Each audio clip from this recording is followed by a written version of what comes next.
Boa noite. Vamos aguardar mais um pouquinho aí, o pessoal chegando, para a gente poder começar a nossa live do estudo bíblico da comunidade evangélica Casa de Oração. Essa live e as aulas gravadas foram autorizadas pela editora Cristã Evangélica e nós agradecemos por essa permissão. Vamos aguardar mais uns minutinhos aí até que o pessoal entre, né, para a gente poder começar. Lembrando que após a live do estudo bíblico, às 9 horas em ponto, a gente encerra e começamos a nossa live com o pastor Rogerinho e com o pastor Denilson Gomes. Vai ser muito bacana.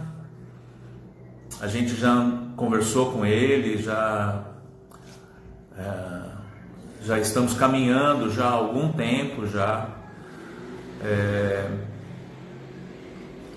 para que as igrejas, Comunidade Evangélica Casa de Oração e Igreja Metodista Central de Guarulhos possam ter projetos, né, juntas, que eles possam colaborar conosco e nós também possamos colaborar com eles. Então vocês vão conhecer um pouquinho da Igreja Metodista de Guarulhos através do seu pastor Denilson Gomes. Então logo depois da live do estudo bíblico a gente começa a conversar com ele. A gente vai apresentar alguns projetos que a gente tem já, talvez para o segundo semestre, se Deus permitir, que vai ser muito, muito interessante, né, para a igreja. Então, não percam aí, né? Acabando essa live, imediatamente a gente passa para a live com o pastor Denilson Gomes, tá bom? Boa noite para quem está entrando agora, Deus abençoe, paz do Senhor, né? Vamos começar. A gente vai repercutir a aula de número 5 do nosso livrinho, que é esse livrinho aqui, Esdras e Neemias, uma perspectiva de liderança. O capítulo 5, ele tem o título de A Hostilidade do Inimigo. Essa aula ela já está gravada e já está no YouTube. Vocês podem acessar e assistir a aula com o Pedro Servoni, tá bom? A próxima aula, que é Líderes Corajosos para Reconstruir, também a partir da semana que vem, também vai estar disponível para vocês acessarem, tá bom? Eu espero que vocês estejam gostando. Nós já temos 5 aulas lá no YouTube e fica lá, quer dizer, quem não assistiu ainda pode assistir desde a primeira, a segunda, né? Depois assiste a terceira e a quarta e a quinta no dia seguinte. Então está lá à disposição de vocês. Mesmo quem não tem o livrinho vai conseguir acompanhar só assistindo as aulas, tá? Agora, quem tem o livrinho, acompanha, faz a leitura pelo livro e assiste as aulas e depois vem tirar as dúvidas com a gente aqui, tá bom? Então, eu vou fazer uma leitura que é bem no comecinho do capítulo 4 do livro de Esdras, que dá para a gente entender mais ou menos qual foi o fundamento ali, a cerne, né, da aula que a gente gravou, tá bom? E que vocês vão poder... Paz do Senhor, Carla. Então, eu vou ler Esdras 4, do versículo 1 até o 4. Até o 4. Então diz assim a palavra de Deus, que está lá no livro de Esdras 4. Ouvindo, pois, os adversários de Judá e de Benjamim, que os que voltaram do cativeiro edificavam o templo ao Senhor Deus de Israel, chegaram-se a Zorobabel e aos chefes dos pais e disseram-lhes: Deixai-nos edificar convosco, porque como vós buscaremos o vosso Deus, como também já lhe sacrificamos desde o dia de Esarhadon, rei da Assíria, que nos fez subir aqui. Porém, Zorobabel, Jesua e os outros chefes dos pais de Israel lhes disseram: Não convém que nós e vós edifiquemos casa a nosso Deus, mas nós sozinhos a edificaremos ao Senhor Deus de Israel, como nos ordenou o rei Ciro, rei da Pérsia. Todavia o povo da terra debilitava as mãos do povo de Judá e inquietava-os no edificar. Amém? Então, qual que é aí Vocês sabem que nós estamos falando da história de Esdras e Neemias, e inclui também Zorobabel, que foi o primeiro, na verdade, a retornar da Babilônia para a reconstrução do templo e da cidade de Jerusalém.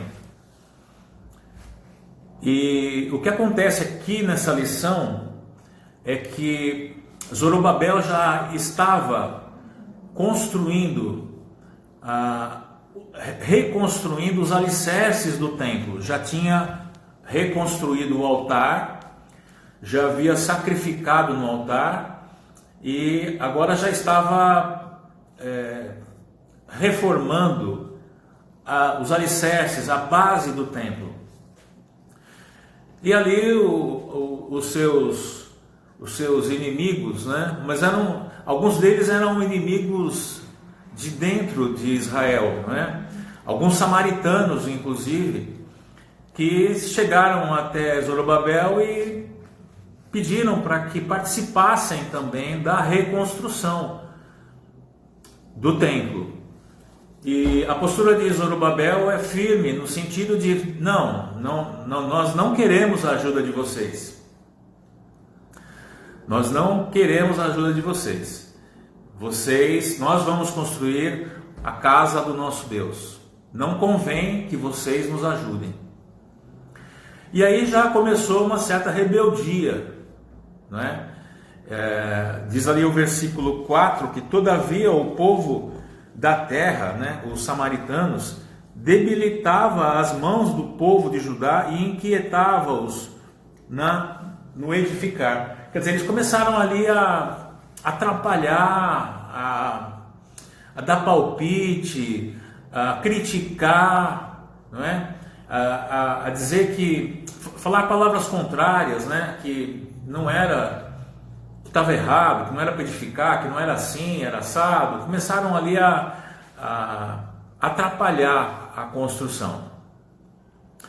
É interessante que ontem eu, ouvindo a oração das 11h33, das 23h33, eu já tinha estudado o texto e eu ouvi o pastor Rogerinho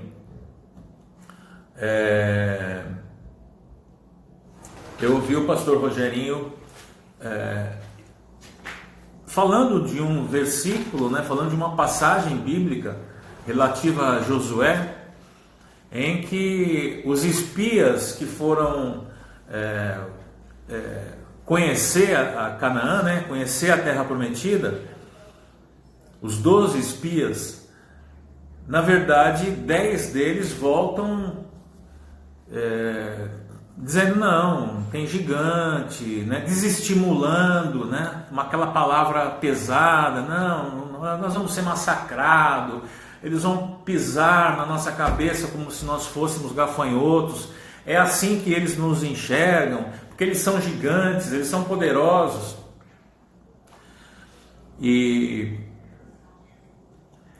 Mas Josué, ele se manteve dentro daquilo que era a palavra de Deus. Deus não ia permitir que o povo caminhasse pelo deserto 40 anos atrás de uma promessa, e justamente quando chegasse o tempo de receber essa promessa, o povo de Deus fosse impedido de qualquer forma por uma palavra negativa, por uma visão pessimista, né? Então, e ali o que vai mudar essa situação é a visão de dois desses espias, né? Josué e Caleb, que tem essa visão mais positiva. Diz, não, tem gigante, tudo bem, mas também tem, a terra emana leite e mel, tem cachos de uva gigantescos que precisam... Chegou um convidado ilustre aqui agora.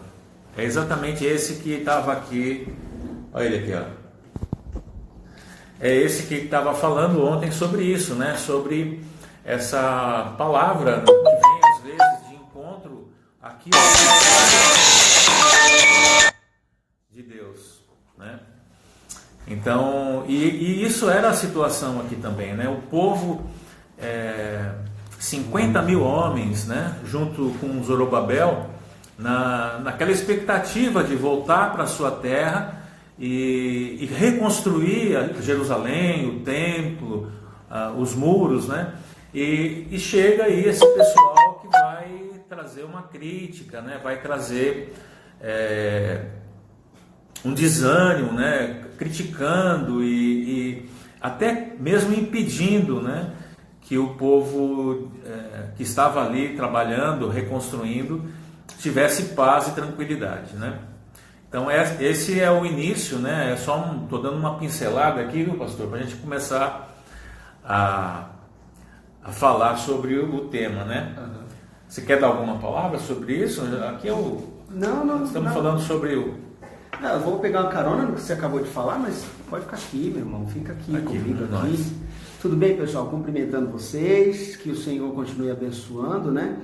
E o que é interessante, né? Nós começamos a nossa live das 23h33 com o objetivo de gerar esse fortalecimento da nossa comunidade.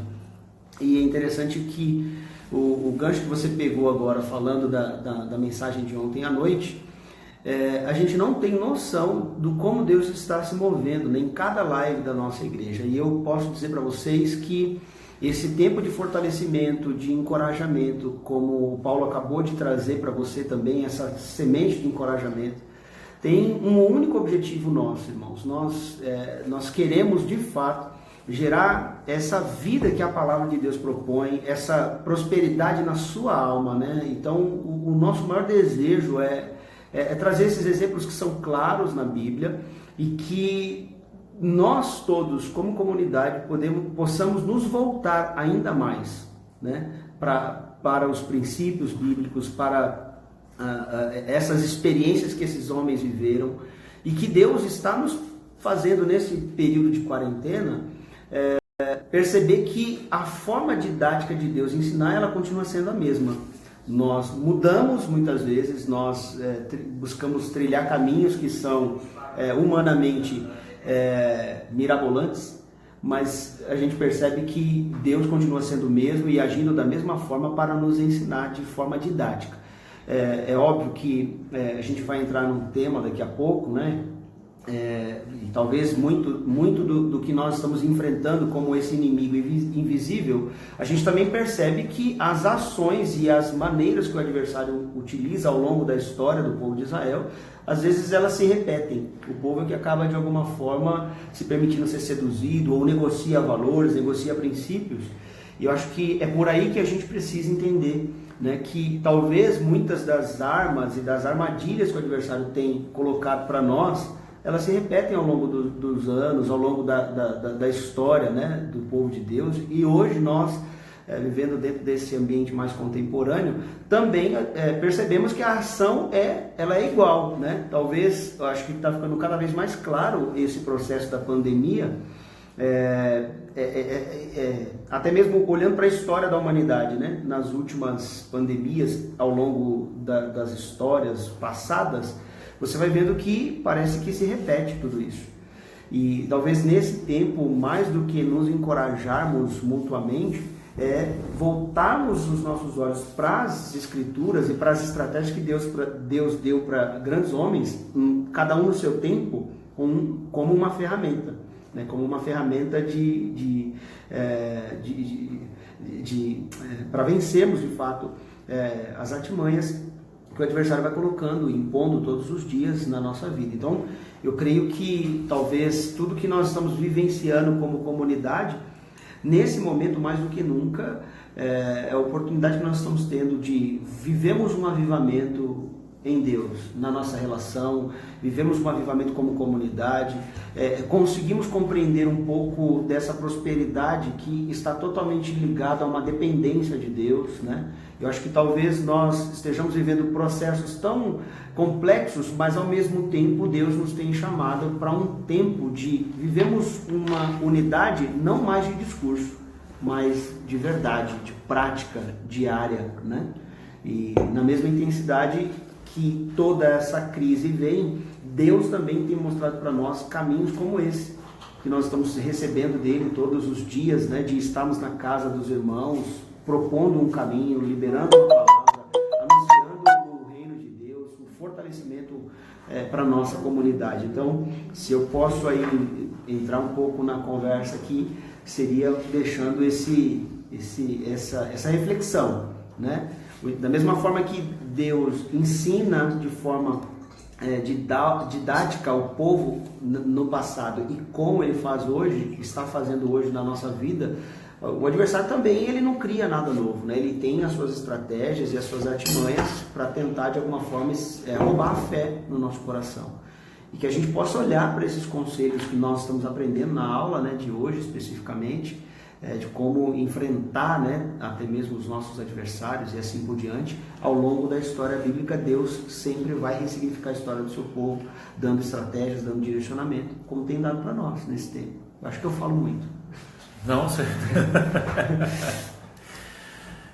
Deus tem ensinado a gente através das palavras que tem vindo nas lives e através do estudo bíblico, né? É muito interessante que a gente se identifica, né? A gente identifica um estudo com uma situação que a gente está vivendo, né? E lembrar que esse livro ele foi escolhido no ano passado. Exato. Não é?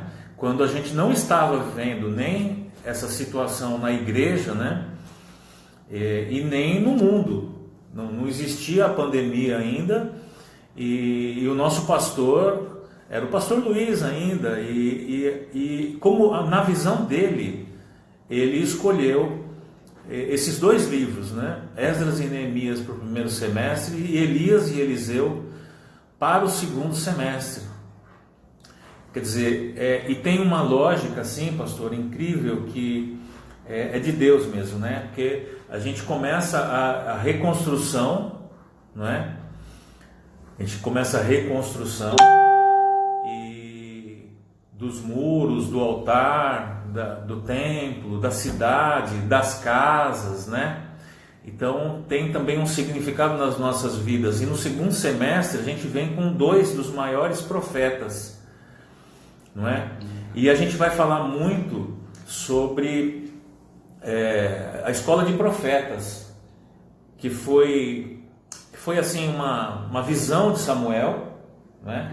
Mas depois Elias e Eliseu, eles vão dar andamento também para que a palavra de Deus fosse realmente difundida de uma forma bíblica, de uma forma correta, porque havia muitas infiltrações de várias outras raízes filosóficas, religiosas, né?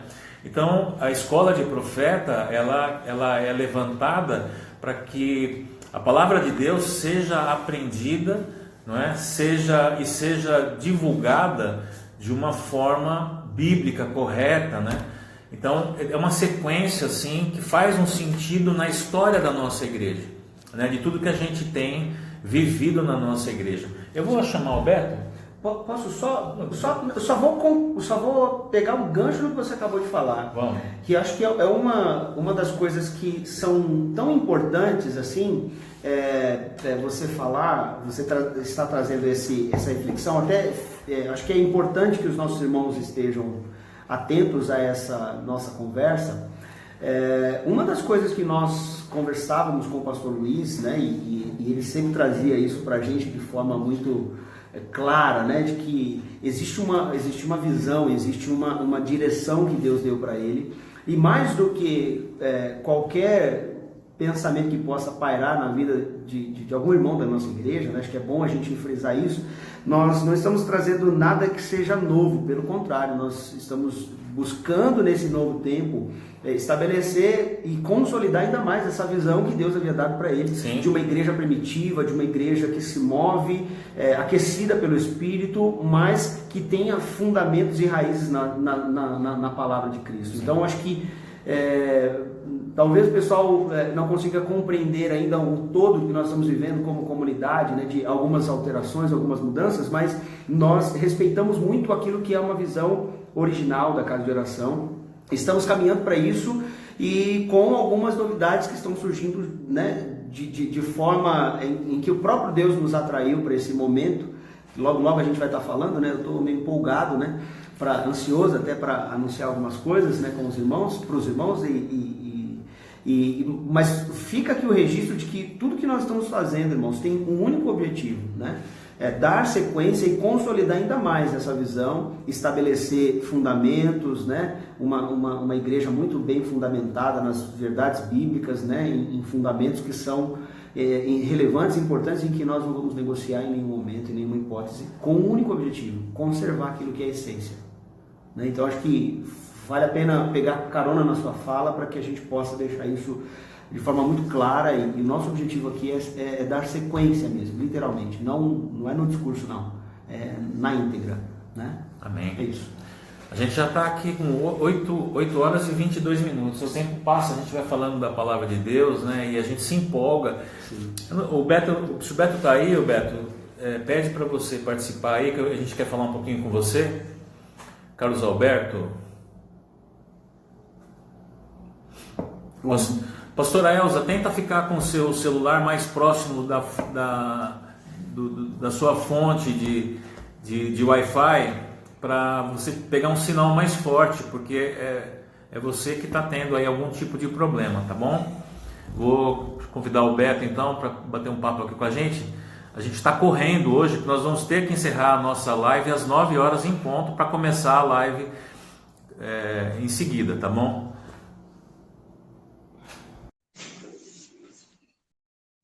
Carlos Alberto de Paula Santos, boa noite, paz do Senhor.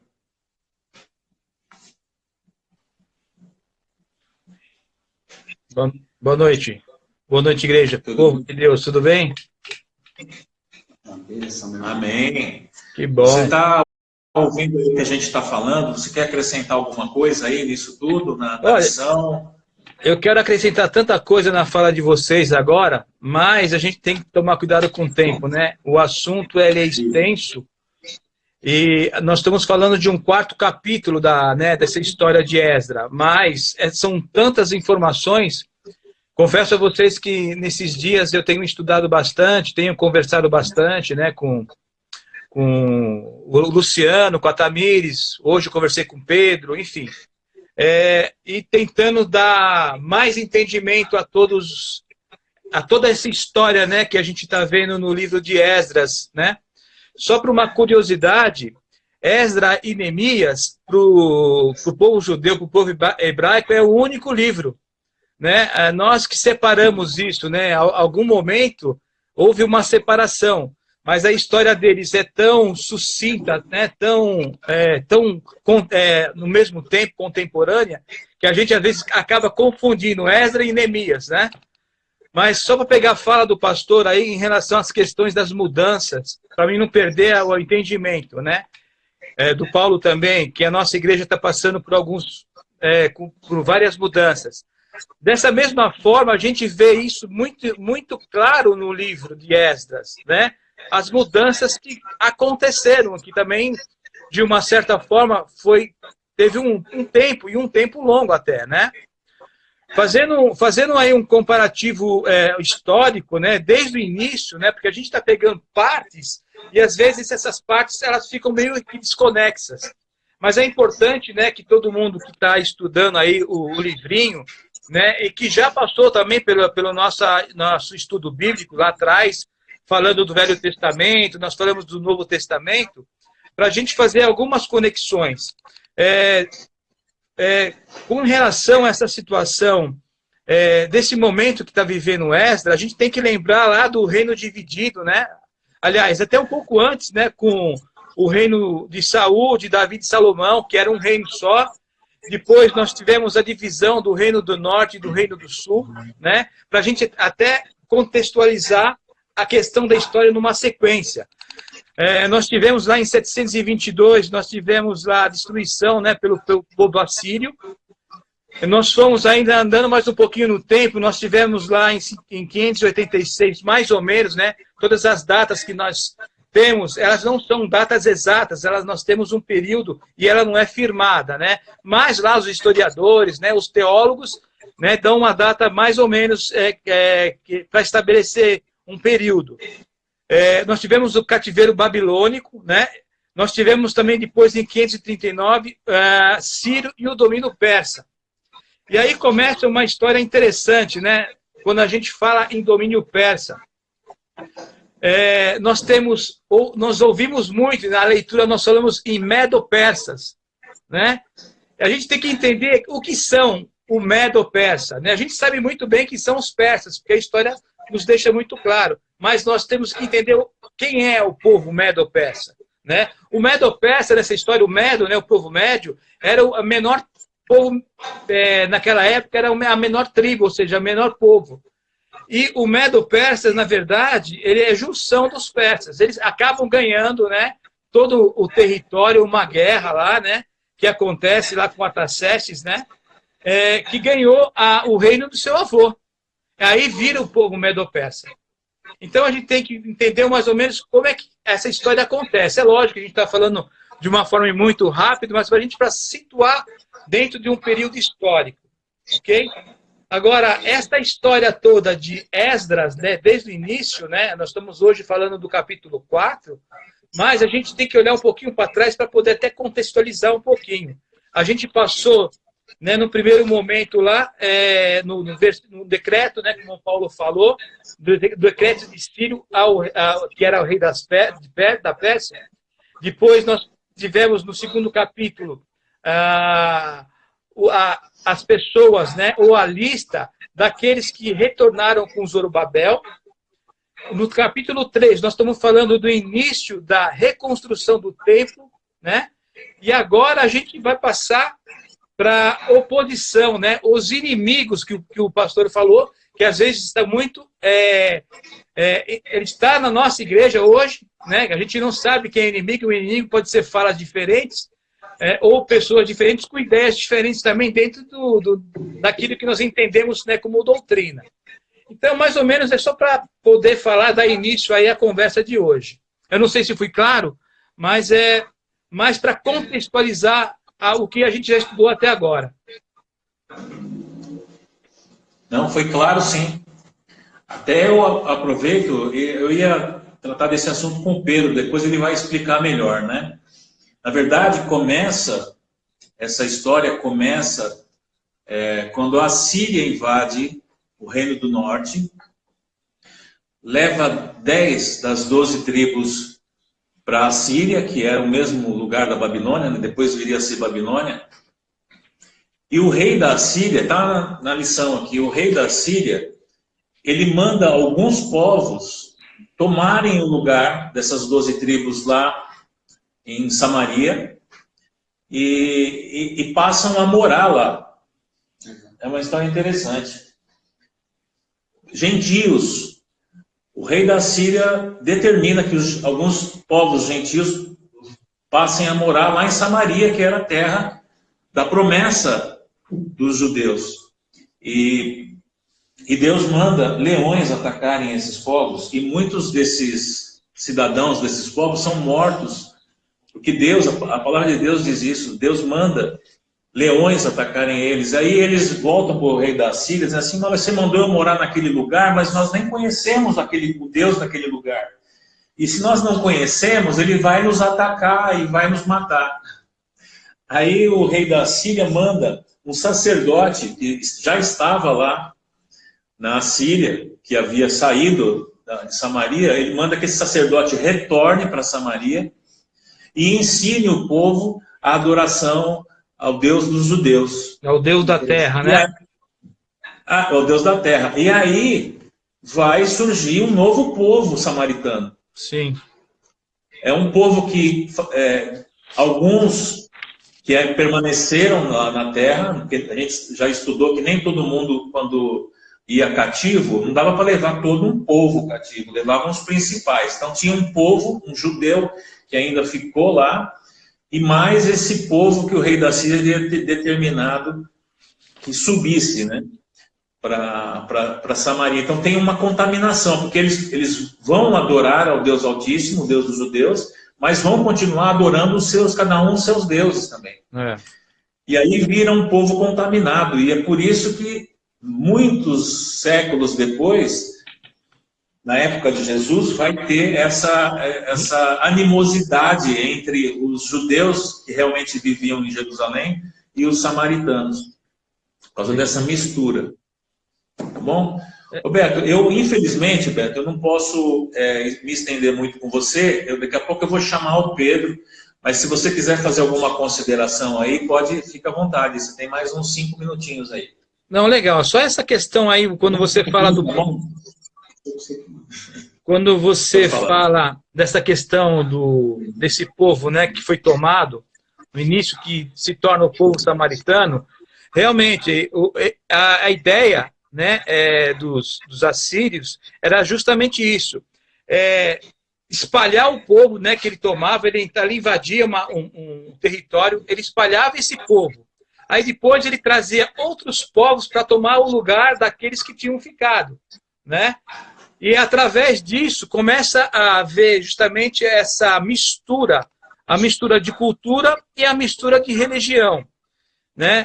E justamente resulta no povo samaritano, né? Esse povo samaritano, ele é o resultado justamente dessas situações as quais eles também tinham aprendido com as culturas das Sírias. E o mais interessante de tudo isso também, né? Aliás, tudo é muito interessante, né? Quando você começa a se aprofundar nessas questões, é que logo na frente, né, quando nós estamos estudando agora Esdras, né, aparece um governador, né? E esse governador, ele é samaritano, né? Então eu fico pensando assim, né? Ele já tinha ideia, né? Já tinha essa ideia de saber que o povo do sul era um povo que estava se guardando. Então, de uma certa forma, né, eles queriam contaminar também isso daí, né? E Tatenai, que é o governador, né, ele era samaritano. Então, por conta de Tatenai que se começa toda essa confusão do primeiro início, aí, do início da construção ou da volta, né, do povo israelita, né, para Jerusalém, para Israel. Aí já começa toda essa história, toda essa bagunça. Eu acho assim que é assunto para a gente falar em várias vezes, não uma única só. A gente tem tanta coisa para poder acrescentar, mas infelizmente o tempo não está a nosso favor, né? Eu acabei tomando muito do tempo de vocês falando aqui, mas eu acho que pelo menos a gente poderia trazer essa reflexão relacionada a essa tentativa do adversário de descaracterizar o povo. Acho que uma das primeiras, acho que a aula 3, se eu não me engano, o Paulo falou muito sobre essa questão da descaracterização de identidade do povo. E é interessante que o princípio da restauração, ou o começo da restauração, passa justamente por esse ponto da identidade, perdão. A identidade começa a ser restaurada, e acho que com um único propósito, né? O próprio Jesus, ele faz questão de tocar essa questão da identidade. Ele fala, um reino dividido contra si, ele não prospera. Quando existe uma divisão no coração humano, ou de uma comunidade, não tem possibilidade de você viver prosperidade. né? Prosperidade no trabalho, prosperidade no ministério, seja ele qual for, naquilo que você coloca as suas mãos para empreender. Então, acho que é extremamente importante, lógico, abordarmos isso com muito mais intensidade nas próximas aulas. Até acredito que vai ser natural, sim, porque o que a gente tem visto é que Deus tem nos conduzido para um tempo de unidade. Sem né? dúvida. Mais do que nunca, né? Então, acho que eu só queria fazer o registro aqui. Eu acho que eu fico falando demais, eu fico até meio constrangido. Mas eu vejo que, como Deus tem nos conduzido de forma tão graciosa a esse momento, né? De olharmos para essas possíveis divisões, talvez muito mais internas do nosso coração, né? Para que possamos não só nos examinar e apontar um caminho de unidade para o nosso povo. O Paulo até fez um comentário que esses livros foram escolhidos ano passado, né, pelo nosso pastor Luiz, e eu acho que está tudo engrenado, né, no momento novo que nós estamos vivendo na igreja, né, na questão das lideranças, na questão de identificação daquilo que realmente a nossa comunidade precisa, né, de um sentido, né, de todos estarem caminhando né, com o mesmo foco. Isso fica muito claro em Esdras e Neemias, né? A liderança. Aliás, eu acho que dentro da história bíblica, eu acho que eles foram os maiores líderes, porque a gente pode colocar eles na nossa parte como comunidade, como igreja, e também a gente pode colocar na questão lá fora, no nosso mundo, do nosso mundo lá fora, como empresa, né? Porque eles têm foco, eles sabiam muito bem o que queria e sabiam muito bem o que estavam enfrentando. Isso é interessante, né? Mas sempre com o apoio de Deus, porque eles dobravam o joelho, pediam perdão pelos pecados, não só deles, mas como do povo, e pediam direcionamento. Eu acho que nós, como igreja, e naquilo que nós estamos vivendo nesses últimos dias, com as nossas lives, com nossos bate-papos, eu acho que tem esse sentido. Beto, queria agradecer a sua participação. O nosso tempo está bem corrido hoje, eu tenho que chamar o Pedro ainda. E lembrando para o pessoal, aí nós estamos com 27 pessoas aí participando da live. Queria que vocês pudessem, de alguma forma, chamar mais pessoas da igreja, porque às 9 horas nós vamos encerrar essa live e vamos começar uma outra live com o pastor Denilson, e nós temos novidades muito interessantes para toda a igreja. Então, eu gostaria muito que outras pessoas participassem. Eu fiz um chamado hoje nas redes, pedindo a participação de todos, né? Porque vai ser importante para a tua vida e para a vida da igreja, que a gente vai falar daqui a pouco às 9 horas. Então, Beto, obrigado pela participação. Deus abençoe a sua vida. Obrigado. Aí, tá bom? Continue assim aí, estudando a palavra do Senhor e que você tá indo bem. Legal, valeu. Obrigado, viu? Valeu.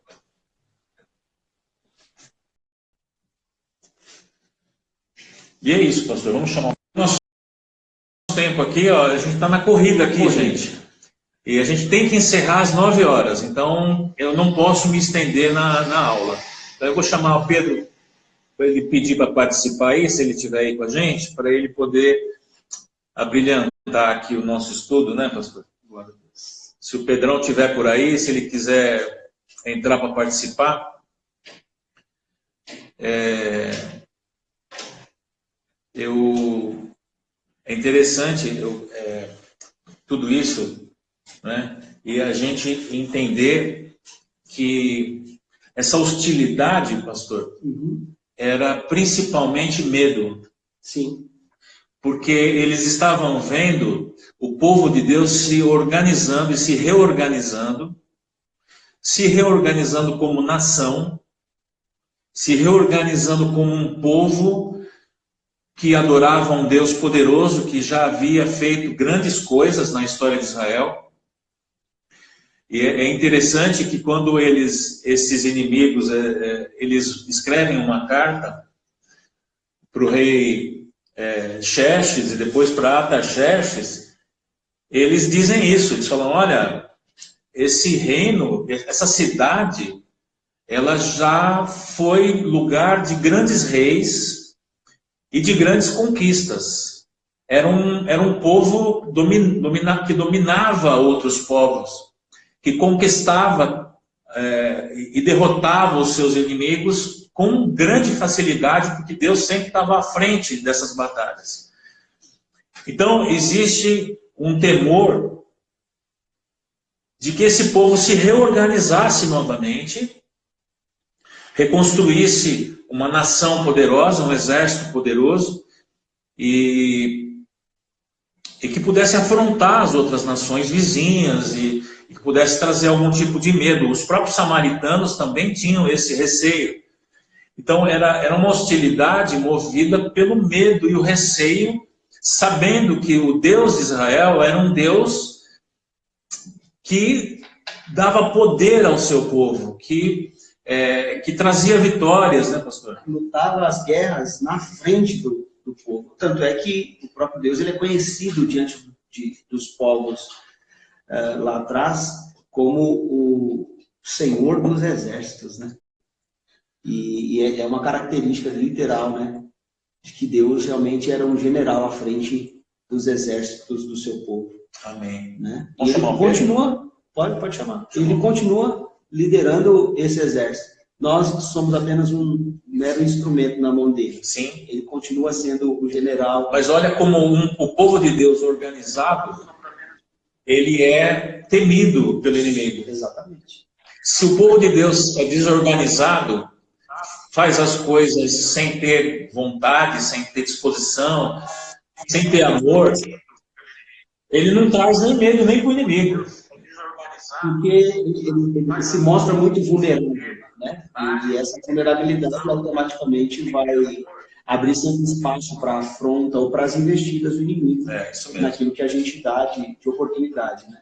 Mas acho que nós estamos caminhando para esse processo literal de fecharmos as brechas e seguimos para um tempo de unidade, de reconstrução. Amém. Amém? Acho que o Pedrão está por aí, né, Pedrão? Vocês estão me ouvindo aí? Ouvindo sim, não estamos te vendo. Então eu vou solicitar pelo da Beth, que é o meu celular. Maravilha. Tá bom, aí você solicita para entrar novamente, então. Tá bom.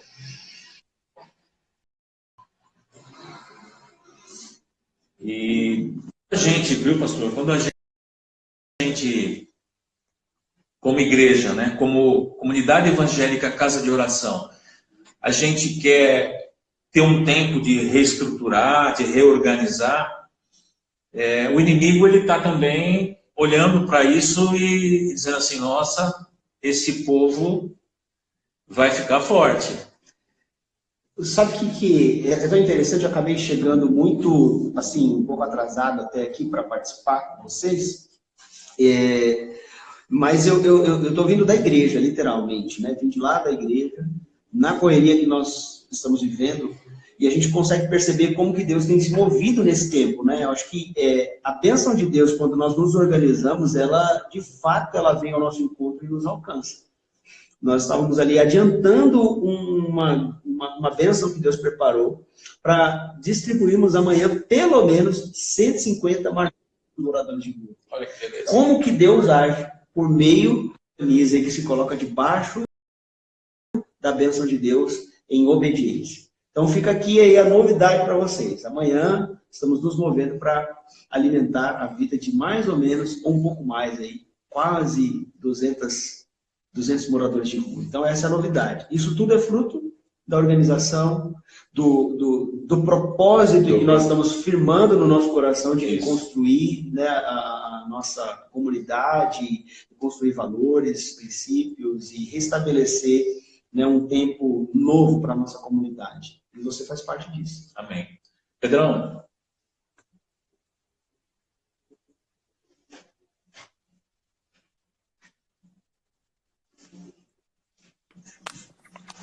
E Pedrão, quando a gente ama muito a esposa, como nós três aqui, a gente dá o celular melhor para a esposa e fica com o celular que já é o antiguinho, que era dela, né? Que ela tinha derrubado no chão, aquelas coisas. Você compra um novo, dá para a esposa. Exatamente. Foi isso que aconteceu. Né?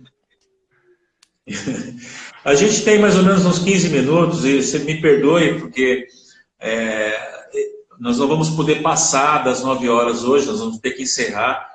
E eu peço que todos permaneçam com a gente, que nós vamos entrar na live com a conversa com o pastor Denilson Gomes. Então você tem aí 15 minutos, eu vou deixar você à vontade para falar sobre essa aula, né? E daqui a gente vai conversando. Legal. E você já deixou a gente ansioso, né, para essas novidades da próxima live, né? Não tem que ninguém ir embora, né?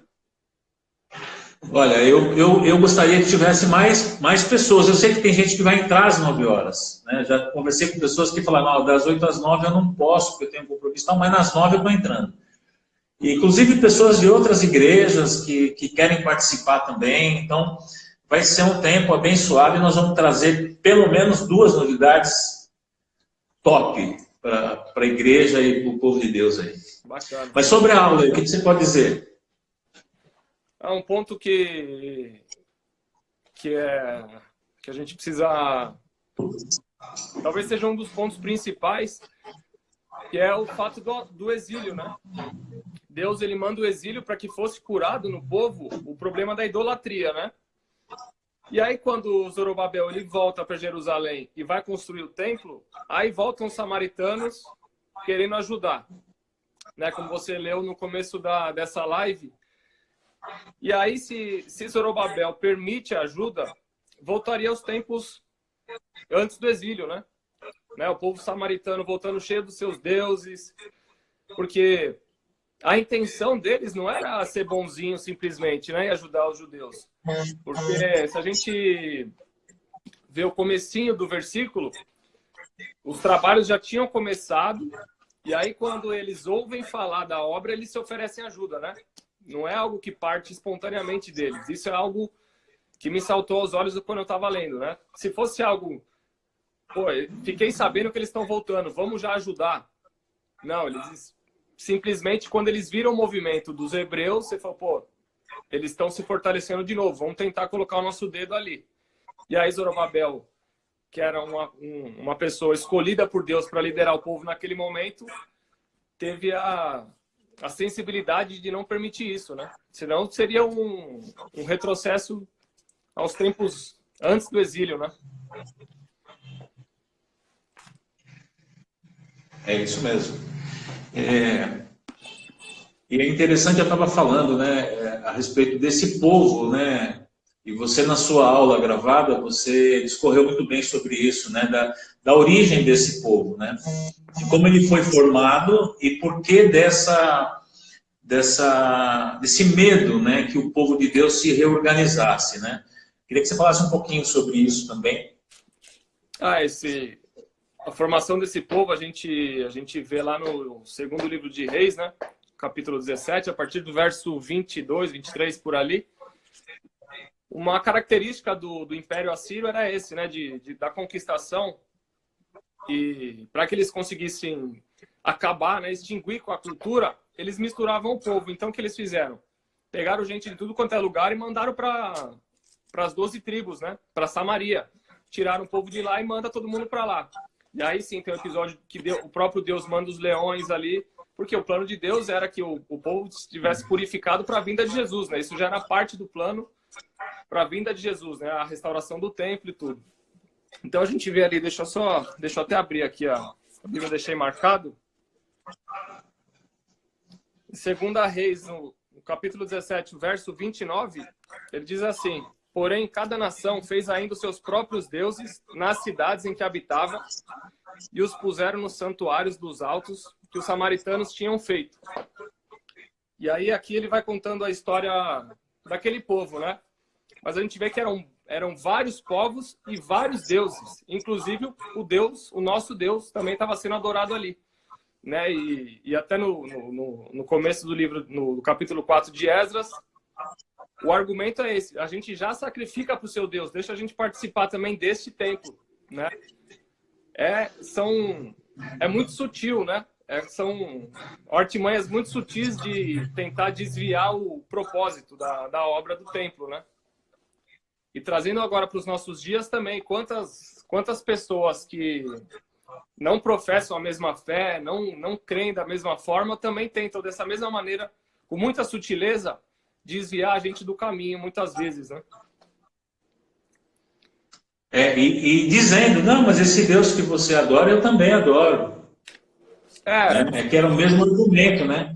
Eles tentam se aproximar daqueles que estavam reconstruindo e justificando aquele interesse, dizendo assim, não, mas Esse Deus aí eu também o sacrifico, desde o tempo do rei da Síria. Criando uma identidade, né, para se aproximar, né? Satanás também ele faz muito isso, sabe? Ele também fala assim, mas a gente é parecido de alguma forma, né? Também ele tenta te enganar, ele tenta criar uma identidade com você, mentiroso do jeito que ele é, né? Ele tenta trazer ali algum elemento que identifique uma pessoa que ele está querendo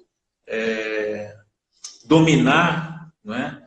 E é uma tática, né, do inimigo.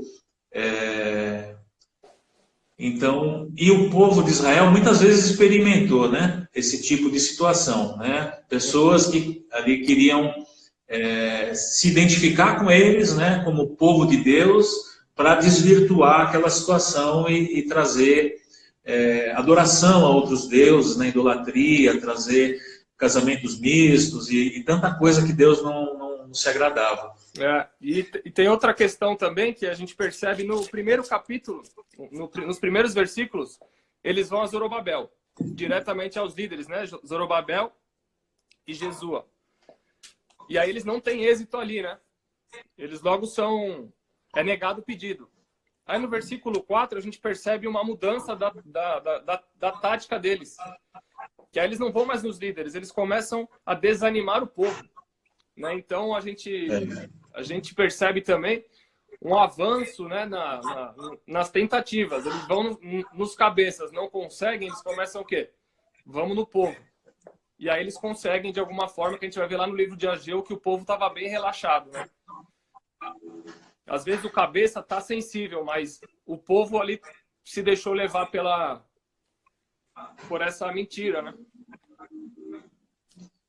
E o trabalho do líder também é esse, né? Alertar o povo, estar em sintonia com o povo, né? Não adianta o líder estar numa situação espiritual elevada, né? E o povo não. Então, isso causa esse tipo de problema, né? O povo fica à mercê de ataques, né? Fica vulnerável, né? Mas isso tudo também, na verdade, vai trazer um fortalecimento para aquele povo. Eles vão aprender, né, como se proteger desse tipo de situação, né? Como não dar ouvidos, né, para esse tipo de situação de desânimo, né? Que a gente estava falando no começo, que o pastor Rogerinho falou ontem à noite, né, a respeito dos espias. Tem um povo que traz um desânimo, você está querendo reconstruir, você está querendo fazer alguma coisa, né, cumprir o propósito de Deus, e sempre tem aquele que vem com uma palavra de desânimo. Mas tem dois que vêm com uma palavra de força, de ânimo, né?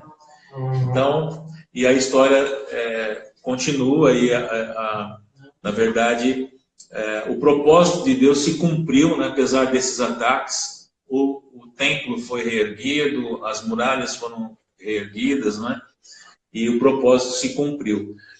Que é isso que a gente tem que fixar, né? Que a gente seguindo o propósito, a gente pode ter algum ataque, mas que a gente fique firme naquele propósito, né? Não dê ouvidos para nenhum tipo de ataque, conversa, de estratégia, que a gente fique firme sempre, né? Amém. E de tempos em tempos a gente ouve, né, algumas filosofias, algumas coisas querendo entrar na igreja, mas a gente tem que permanecer firme, né, sabendo o que é a palavra de Deus na nossa vida. Gente, coisa para nos desanimar vai acontecer sempre, né? Sempre vai ter. Mas o que nos dá esperança é que Deus sempre vai levantar alguém para trazer a gente de volta, né? Como ele levantou Ageu e Zacarias, ele sempre vai levantar alguém para trazer a gente de volta para o caminho, né? A gente tem que se apegar a essas coisas que nos trazem esperança, né? Em tempos difíceis, Amém. Em tempos de desânimo, como a gente tem vivido agora, né? Deus está no controle, né? Uma hora ele vai colocar a gente no eixo de novo. Eu queria agradecer já a presença do pastor Denilson Gomes, que já está com a gente. Ele já está preparado para continuar a live, ele já entrou aí com a gente. Queria agradecer a presença dele.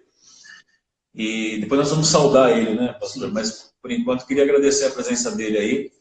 E você, a gente tem uns minutinhos ainda, você quer acrescentar alguma coisa? Não, vou deixar vocês já se prepararem com o pastor, que eu acho que vai ter que trocar a live, né? Não sei como que é.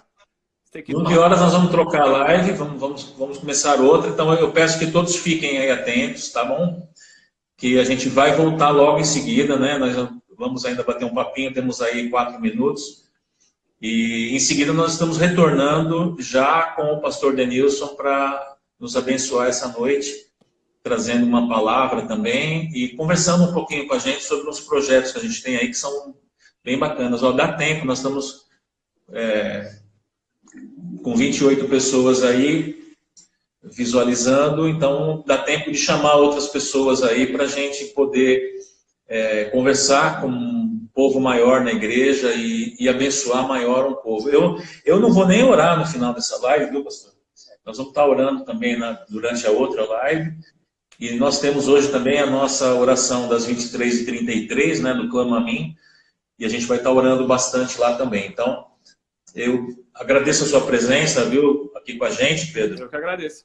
E não esquece que tem a aula semana que vem é com você também. Sou eu de novo. A gente vai estar junto sexta-feira aí também, junto, participando da live, tá bom? Tá. Posso pedir uma coisa só? Oi? Posso te pedir uma coisa? Até 2. Só não fica enrolando a gente igual o Rogerinho fez para contar novidade lá. A gente ficou mais de quase 1 hora esperando para ele contar. Vamos ver se solta antes. Ele quase me matou do coração, cara, porque cada um ficou pensando uma coisa, né? Eu pensei que era uma coisa, aí o povo achava que era outra, e foi uma bênção. Mas, olha, o que a maioria do povo pensou, um dia ele vai fazer uma live para contar. Tinha em gente nome de Jesus. Coisa já. Comprando presente. 2 lives ele vai ter que fazer. Uma que é o que eu estava pensando que seria, com relação à igreja, e outra com relação a ele e a Renata. Ele vai ter que fazer, em nome de Jesus, vai fazer essa live. Ele tá enrolando. Você já está enrolando. Eu já comprei 2 pacotes de fralda já, rapaz. Mas assim, foi bom o suspense, não foi não? Foi. A gente promete, né, que essas novidades nós falaremos 5 minutos antes do final. Tô brincando. A gente vai falar antes, com certeza, até porque, na verdade, eu acho que é importante a gente anunciar mais no início, né, para que a gente também possa falar um pouco da ideia, do que a gente quer com tudo isso, né? Então a gente tem que falar antes mesmo, pode ficar tranquilo. Vamos falar quais são as propostas que a gente tem para o futuro aí da nossa comunidade, assim que acabarmos esse processo aí da pandemia, né, e voltarmos à nossa vida normal como comunidade. Fica tranquilo que a gente vai falar bem logo no início para conseguirmos estabelecer aí o objetivo de tudo isso. Né? Amém. Com relação à novidade que o pastor vai falar um dia a respeito dele e da Renata, eu queria avisar o pastor que a minha mãe, Dona Ivone, mandou avisar ele que está orando por isso. E que colocou no caderninho dela esse propósito aí de orar pelo pastor Rogerinho e pela Renata. Entendeu? Então, ele que já comece a comprar roupinha e fraldinha que... São 11, né? Mas deixa eu falar, graças a Deus, Deus está nos dando a oportunidade, em todo esse processo que nós estamos vivendo, de estabelecer assim, uma organização, né, para a nossa comunidade como um todo. E tudo isso veio como um preparo também para as outras questões da minha vida pessoal, entendeu? Eu fico mais tranquilo, né? Entendeu? Então as coisas estão caminhando aí, ó. Né? Quem sabe no final desse ano não vem aí uma gravidez assim, planejadíssima, né?